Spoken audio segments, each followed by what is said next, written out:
शांति 14 जनवरी 2022। आज के बाबा के साकार महावाक्य। बाबा कहते, मीठे बच्चे, ये तन रावण की प्रॉपर्टी है। इसे रावण को देकर अशरीरी बन घर जाना है। इसलिए इससे इस देह से ममत्व निकाल दो।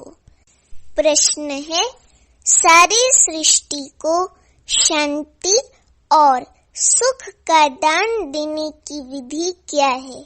उत्तर है, सवेरे सवेरे उठ अशरीरी होकर बाप की याद में बैठना। ये है विश्व को शांति का दान देने की विधि। और स्वदर्शन चक्र फिराना, ये है सुख का दान देने की विधि। बाबा ने शांति का दान और सुख का दान देने की विधि हमें बताई कि शांति का दान देने की विधि है स्वदर्शन चक्र फिराना। सवेरे सवेरे उठ अशरीरी बन बाबा को याद करना, ये है विश्व को शांति का दान देने की विधि। और स्वदर्शन चक्र फिराना, ये है सुख का दान देने की विधि। ज्ञान और योग से ही तुम एवर हेल्दी वेल्दी बन जाते हो, सृष्टि नई हो जाती है। गीत है आज का, मुझे अपनी शरण में ले लो राम, ले लो राम, मुझे अपनी शरण में ले लो राम, मुझे अपनी शरण में ले लो राम, ले लो राम, मुझे अपनी शरण में ले लो राम। ओम शांति। ये भगत भक्ति मार्ग में गीत गाते हैं कि हे राम अपनी शरण में ले लो। अंग्रेजी में कहते हैं कि एशलम में ले लो। हिंदी अक्षर शरणागति है। भगत गाते हैं क्योंकि रावण राज्य है, रावण को जलाते भी हैं। इससे भी सिद्ध है कि रावण का राज्य, इसलिए रावण को जलाते हैं। बाबा कहते इसका भी अर्थ कोई समझते नहीं। रावण का विनाश करने के लिए दशहरा करते हैं, ये भी एक निशानी है। अभी ये संगम है तो इस समय ही राम की शरण में गए होंगे। और रावण क्या है? 5 विकार कमी कमजोरियां हैं। तो बाबा कहते कि रावण का विनाश करने के लिए दशहरा करते हैं, ये भी एक निशानी है। अब ये संगम है तो इस समय ही रावण की शरण में गए होंगे, राम की शरण में गए होंगे और रावण का विनाश किया होगा। पास्ट में जो होकर जाते हैं उनका ही नाटक बनाते हैं। बाबा बच्चों को कहते कि तुम बच्चे जानते हो, हम अभी रावण की जेल से निकल राम की एशलम में आए हैं, अर्थात गोद में शरण में आए हैं। राम राज्य में, सतयुग में रावण राज्य नहीं हो सकता और रावण राज्य में राम का राज्य नहीं हो सकता। गाया भी जाता है, आधा कल्प राम राज्य और आधा कल्प रावण राज्य। राम राज्य सतयुग और त्रेता को कहेंगे। संगम युग पर जिन्होंने राम की शरण ली है, शिव बाबा के जो बने हैं हम बच्चे, तो हम ब्रह्मावत्स है ना, शिव बाबा के बच्चे हैं ना, तो हमने शिव बाबा राम की शरण ली है। तो बाबा कहते कि जिन्होंने अभी राम की, तुम जानते हो अभी राम की शरण में है। ये सारी दुनिया एक टापू है। राम राज्य सतयुग और त्रेता को कहते हैं। बाबा कहते कि संगम युग पर जिन्होंने राम की शरण ली है वही राम राज्य में गए होंगे। तुम जानते हो हम अभी राम की शरण में हैं। त्रेता वाला राम नहीं, शिव बाबा राम, उसकी हम शरण में हैं। ये स्मृति रहनी चाहिए, ये सारी दुनिया एक टापू है, चारों ओर पानी है, बीच में है टापू, बड़े बड़े टापू में फिर छोटे छोटे टापू भी हैं। शिव बाबा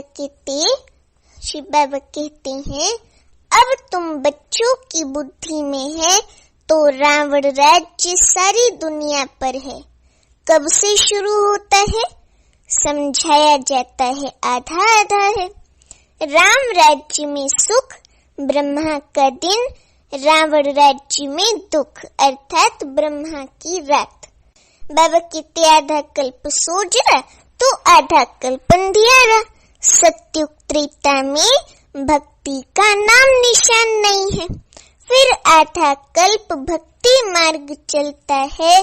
द्वापर और कलयुग में भक्ति दो प्रकार की है। द्वापर में पहले अव्यभिचारी भक्ति होती है अर्थात एक शिव बाबा की भक्ति होती है ना, एक शिव की पूजा होती है। फिर उसके बाद बाबा कहते कलयुग में व्यभिचारी भक्ति बन जाती है, हर किसी की पूजा होने लगती है। आजकल तो 5 तत्वों की भी पूजा होने लगी है। बाबा कहते अभी तो देखो कच्छ मच्छ आदि सबकी भक्ति करते हैं। मनुष्यों की बुद्धि को सतो प्रधान सतो रजो तमो होना ही है। इन स्टेजेस से पास होना है। बाप समझाते हैं तुमने अभी राम अथवा शिव बाबा की गोद ली है। ईश्वर को बाबा कहते हैं। बाबा अर्थात क्या? पिता। तो बाबा कहते ईश्वर को पिता कहते हैं, बाबा कहते हैं, है ना। तो हमें बहुत नशा होना चाहिए कि हमको हमारा बाबा फिर से मिल गया है ना। बहुत अंदर में खुशी होनी चाहिए। बाबा कहते जब वे फादर है तो फादर को सर्वव्यापी कहना ये कहाँ सुना? कहेंगे फलाने शास्त्र में व्यास भगवान ने लिखा है। बाप समझाते हैं सर्वव्यापी के ज्ञान से तुमको कुछ भी फायदा नहीं हुआ है। सतगति देने वाला जरूर कोई चाहिए ना।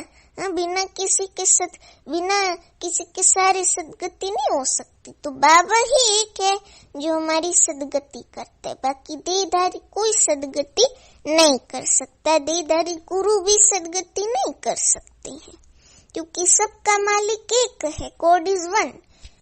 सदगति देते ही हैं गॉड फादर।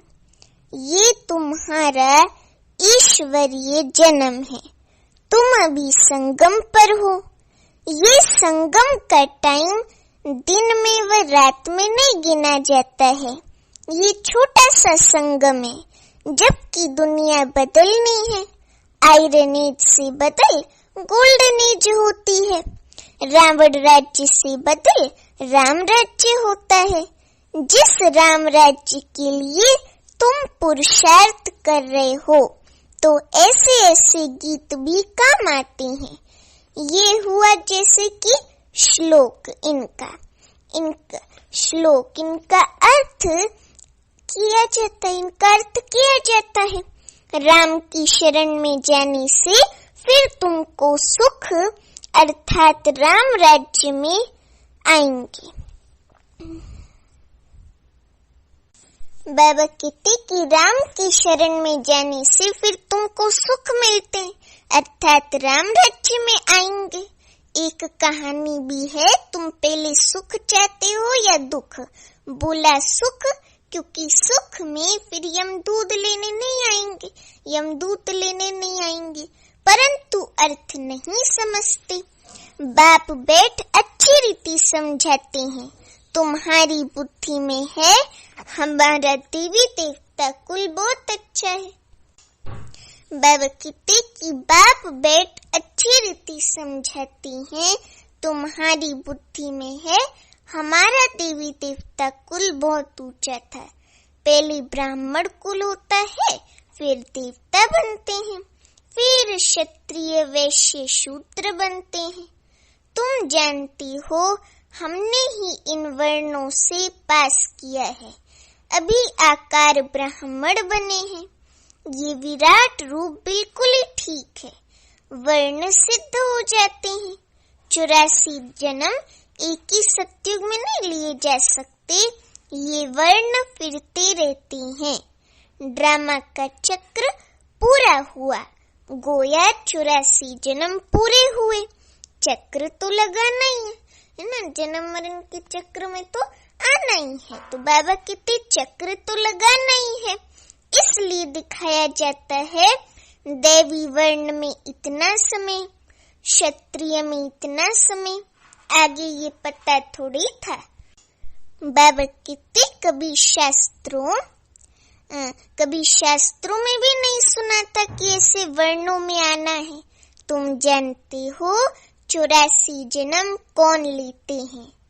बाबा ने आज कहावत को मुरली की याद किया कि आत्मा परमात्मा अलग रही बहुकाल, सुंदर मेला कर दिया जब सतगुरु मिला दलाल। इसका अर्थ है कि आत्मा और परमात्मा शिव बाबा को अलग रहे हुए बहुत काल हो गया। मिलते हैं तो सुंदर मिलन मेला होता है, और वो भी ब्रह्मा बाबा दलाल के माध्यम द्वारा मिलन होता है। तो बाबा कहते ये बात सिद्ध कर बतानी है। पहले देवी देवता ही भारत में थे। भारत गोल्डन एज था। उस समय और कोई धर्म नहीं था। फिर चक्र को फिरना ही है, मनुष्य को पुनर्जन्म लेना ही है। बाबा कहते जो चक्र है ना, सृष्टि चक्र का चित्र, उस पे समझाना बड़ा सहज है। बाबा डायरेक्शन देते हैं प्रदर्शनी में ऐसे समझाना। इस समय जबकि हमको नई दुनिया, नई सतयुगी दुनिया में जाना है, तो बाप कहते हैं ये पुरानी दुनिया है। इस पुरानी दुनिया, पुराने शरीर के जो भी संबंधी आदि हैं, उनका बुद्धि से त्याग करो। बुद्धि से नए घर का आह्वान किया जाता है। ये है बेहद का संन्यास। देह सहित जो भी पुरानी देह के संबंध आदि हैं, उन सबको भूलना है। बाप कहते हैं अपने को देही समझो, अर्थात आत्मा समझो, है ना। देह को चलाने वाली देही आत्मा, तो अपने को वो समझो। बाबा कहते तुम असल में मुक्ति धाम अर्थात परम धाम घर के रहने वाली हो। सभी धर्म वालों को बाप कहते हैं अब वापिस चलना है, वापिस घर परम धाम चलना है। मुक्ति को तो सब याद करते हैं ना। अभी चलो अपने घर, जहाँ से तुम नंगे अशरीरी आए थे, अब फिर अशरीरी होकर ही जाना है। शरीर को तो ले नहीं जा सकेंगे। आए अशरीरी हो तो बाबा कहते कि जाना भी अशरीरी है। सिर्फ कब आना कब जाना है, ये चक्र समझना है। बरोबर सतयुग में पहले देवी देवता धर्म के आते हैं, फिर नंबरवार आते जाते हैं।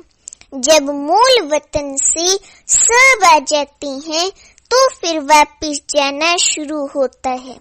वहाँ तो आत्मा ही जाएगी ना, परम धाम में तो आत्मा ही जाएगी।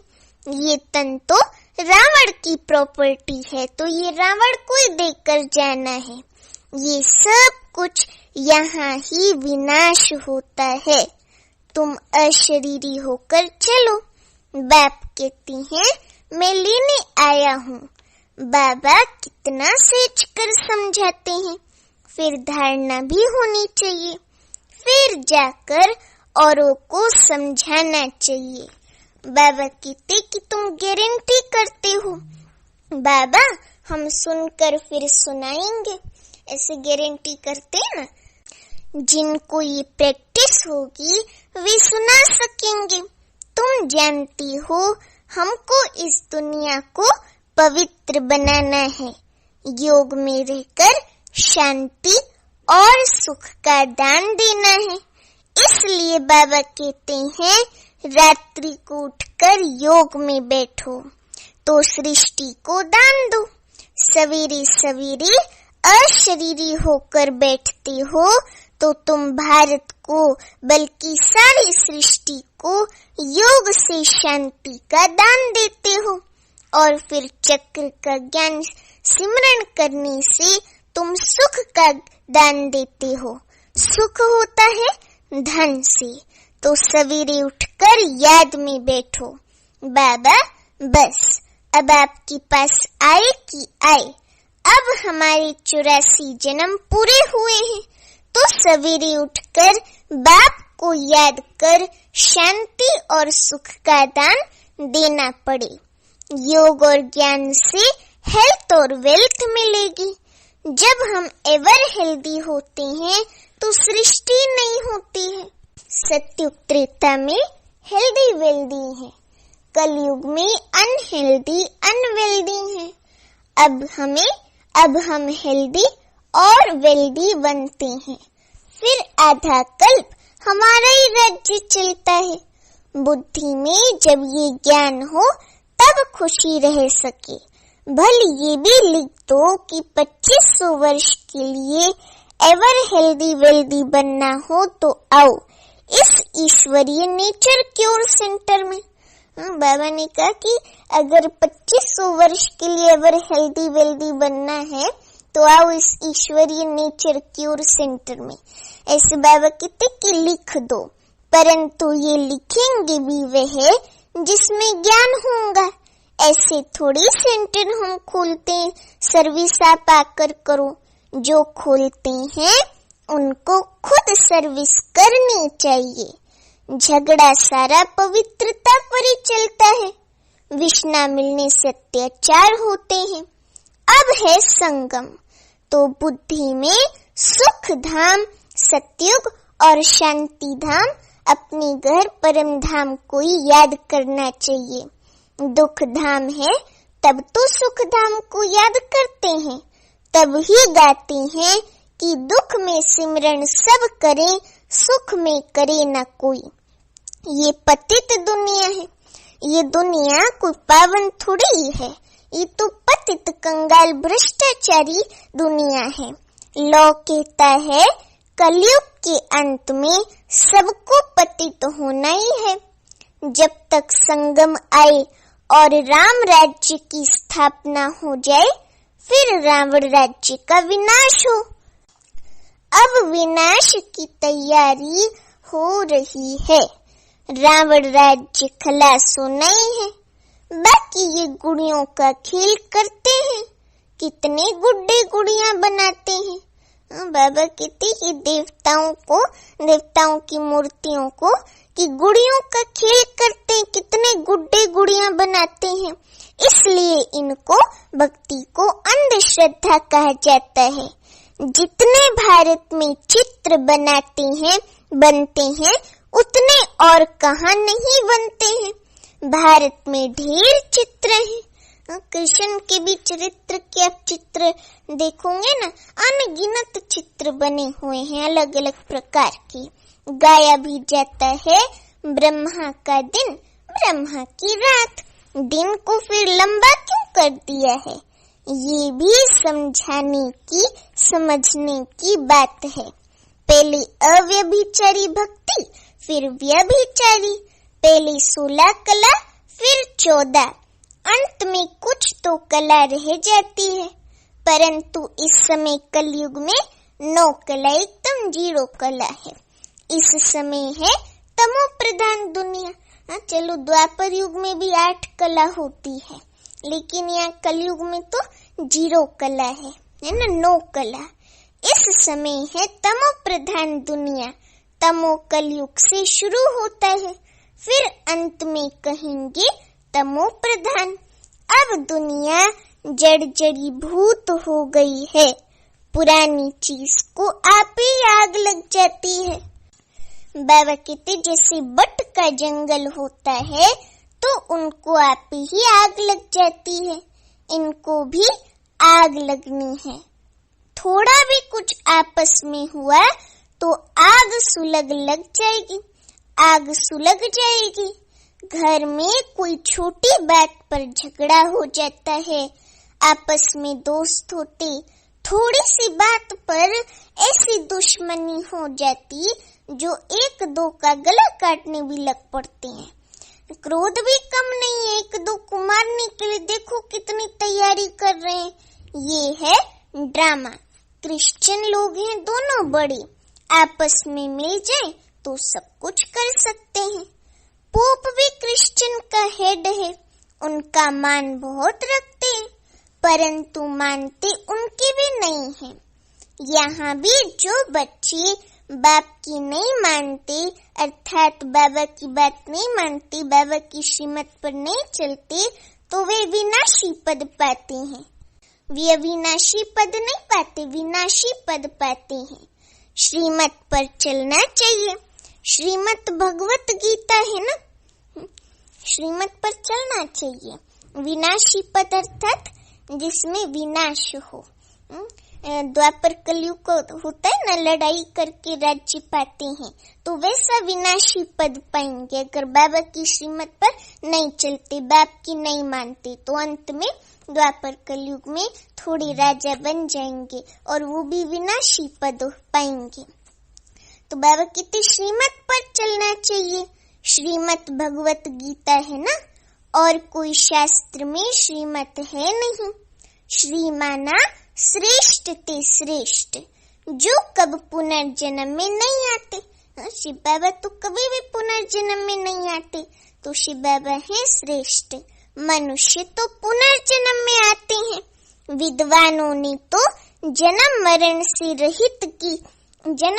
से रहित की गाई हुई गीता में पूरे 84 जन्म लेने वाली का नाम डाल दिया है, कृष्ण का।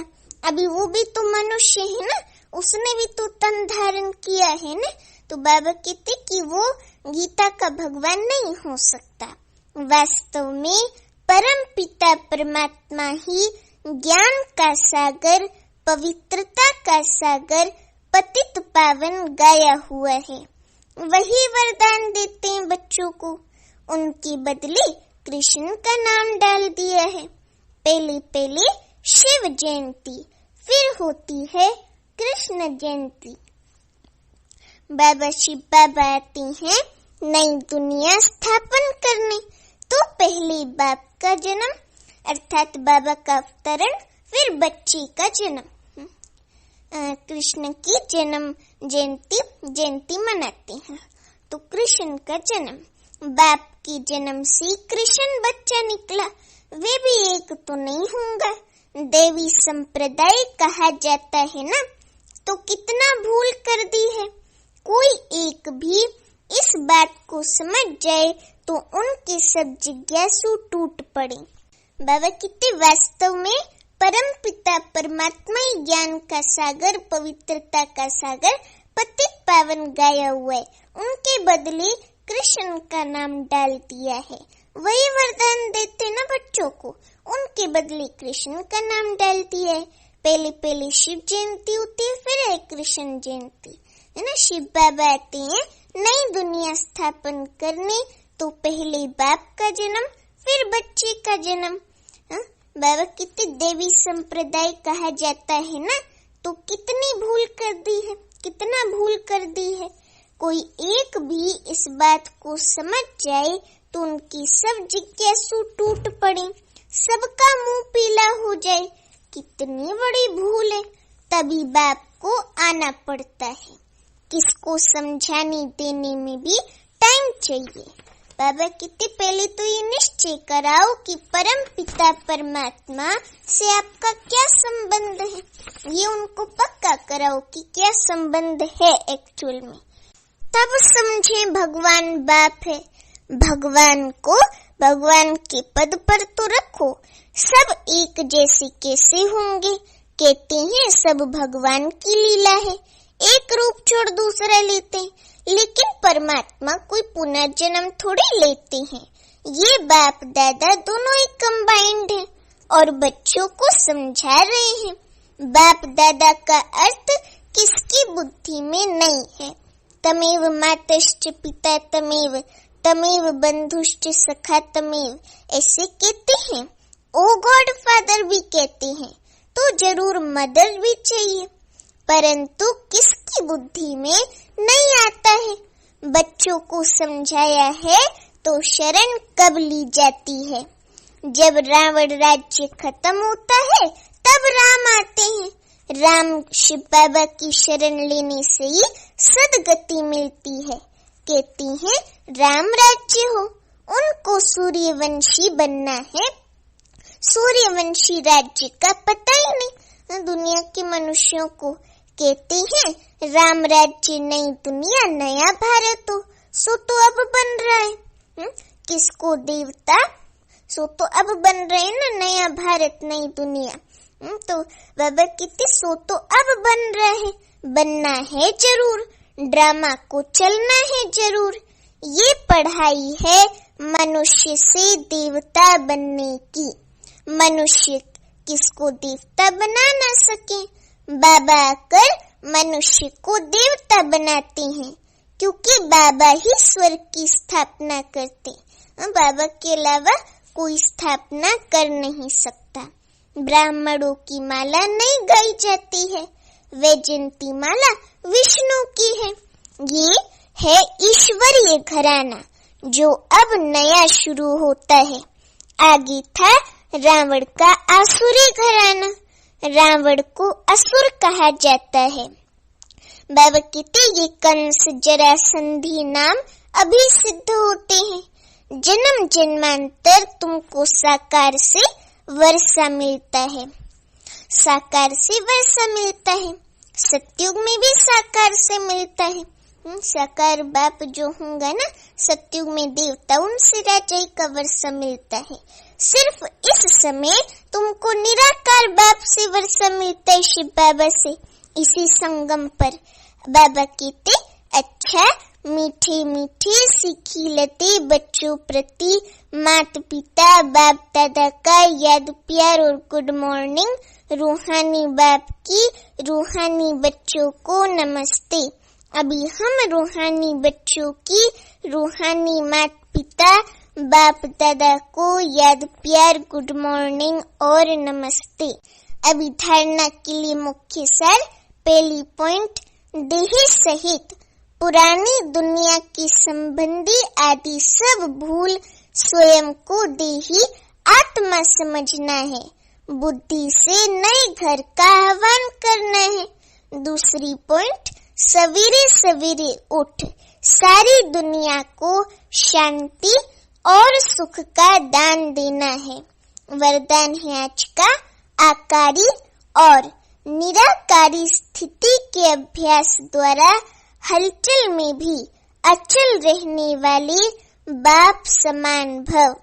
आकारी और निराकारी स्थिति के अभ्यास द्वारा हलचल में भी अचल रहने वाले बाप समान भव।